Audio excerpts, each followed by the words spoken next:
ઓડદરની ગૌશાળામાં પશુઓ માટે પૂરતી વ્યવસ્થા કરવા મહાનગરપાલિકાએ ખાતરી આપતા આંદોલન હાલ પૂરતું મોકૂફ રાખ્યું. પોરબંદર મહાનગરપાલિકા સંચાલિત ઓડદર ખાતેની ગૌશાળામાં પોરબંદર સિટીમાંથી નિરાધાર નંદીઓને પશુ ત્રાસના નામે પકડીને પૂરવામાં આવે છે, પરંતુ ગૌવંશને રહેઠાણ માટે છાપરા, ખોરાક, ડોક્ટર, મેડિકલ સુવિધા, સફાઈનો અભાવના કારણે ગૌવંશની અતિ દયનીય હાલત છે અને અનેક નંદી મોતને ભેટે છે. આ બાબત જીવદયા પ્રેમીઓ દ્વારા 5 વર્ષથી 5 મૌલિક અધિકારો આપવા નગરપાલિકા અને હાલની મહાનગરપાલિકાને વારંવાર રજૂઆતો કરવામાં આવી છે, પરંતુ 5 વર્ષમાં ગૌશાળામાં ગૌવંશ માટે એક પણ સુવિધા ઉપલબ્ધ કરવામાં નિષ્ફળ નીવડેલી મહાનગરપાલિકાને તારીખ 2 જૂનના રોજ જીવદયા પ્રેમીઓ દ્વારા ગૌશાળા ખાતે પ્રેસ મીડિયાની સાથે રાખીને 15 દિવસમાં ગૌશાળામાં પ્રાથમિક સુવિધાઓ ઉપલબ્ધ કરવામાં અને 15 દિવસમાં મહાનગરપાલિકા સુવિધાઓ ઉપલબ્ધ કરાવવા નિષ્ફળ નીવડે તો જીવદયા પ્રેમીઓ અમરણાંત ઉપવાસ ઉતરી ગાંધી ચિંધ્યા માર્ગે લડત આપવાની ચીમકી કમિશનરને આપવામાં આવી હતી. છતાં તારીખ 25 સુધીમાં મહાનગરપાલિકા દ્વારા કોઈ કામગીરી ના થતા આજ રોજ તારીખ 25ના રોજ ફરી પ્રેસ મીડિયાને સાથે રાખીને કમિશનરને રૂબરૂ રજૂઆત કરી હતી, જેમાં આજથી 15 દિવસની અંદર જે પ્રમાણે જીવદયા પ્રેમીઓ ઈચ્છે છે તે પ્રમાણે બધી જ સુવિધાઓ ઉપલબ્ધ કરવામાં મહાનગરપાલિકા કમિશનર પ્રજાપતિ દ્વારા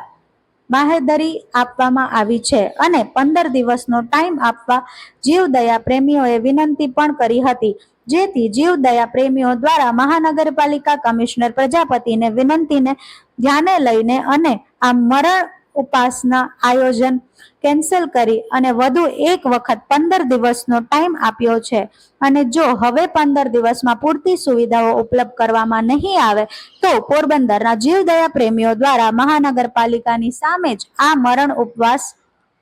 ઉપર ઉતરવાની ચીમકી પણ જીવદયા પ્રેમીઓ દ્વારા આપવામાં આવી છે. હવે જોવાનું રહ્યું કે મહાનગરપાલિકાના કમિશનર પ્રજાપતિ 15 દિવસમાં અબોલ જીવો માટે બધી સુવિધાઓ ઉપલબ્ધ કરાવે છે કે નહીં તેવી ચર્ચા પણ લોકોના મુખ્યથી થઈ રહી છે.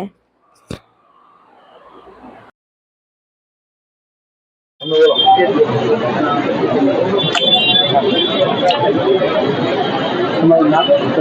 છે ને આજે રજૂઆત મૌખિક કરી હતી, શું મૌખિકમાં ખાતરી આપી ને કેવી માગણી એને કીધું કેટલા દીમાં કરી દઉં? મારું નામ રમેશ વડોદરા,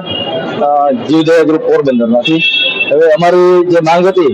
એ કમિશનર સાહેબને મળી અને કમિશનર સાહેબે અમને ખાતરી આપી કે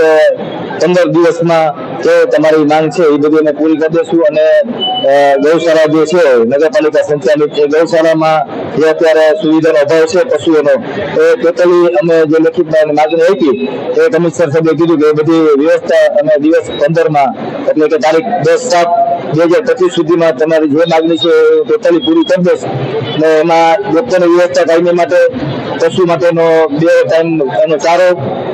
જ્યાં ઇલેક્ટ્રિકના ટાવરો છે એ ટાવરો ફરતી ફેન્સિંગ બાંધે છે, નવા જે છાપરા નથી અત્યારે હાલમાં અપૂરતા છાપરા છે એ છાપરા પૂરેપૂરા કરાવી આપશે. સફાઈ કામદાર છે તો દિવસમાં કન્ટિન્યુ 4 કર્મચારી સવારે અને 4 કર્મચારી સાંજે, એક ટ્રેક્ટરની વ્યવસ્થા ટોટલી જે અમે જે કીધું એ હિસાબે અમારી માંગણી સ્વીકાર લીધી છે અને પશુની સુવિધા માટેની જે માંગણી હતી કમિશનર સાહેબ દ્વારા સ્વીકારમાં આવતા અમારો જે આજનો અમૃત ઉપવાસનો જે અમે કાર્યક્રમ રાખેલો હતો એ પ્રોગ્રામ હાલ અમે કમિશનર સાહેબને અમને ખાતરી આપેલ જેથી અમે આ કાર્યક્રમ હાલ મોકૂફ રાખેલ છે. જેની દરેક પ્રેસ મીડિયાના મારા મિત્રો બધા અને પોલીસ પ્રશાસન અને બધાને પત્રકારો મીડિયાથી બધા લોકોને પ્રશાસનને જાણ કરું છું કે હાલ અમારો આ કાર્યક્રમ હતો એ અમે હાલ પૂરતો મોકૂફ રાખેલો છે.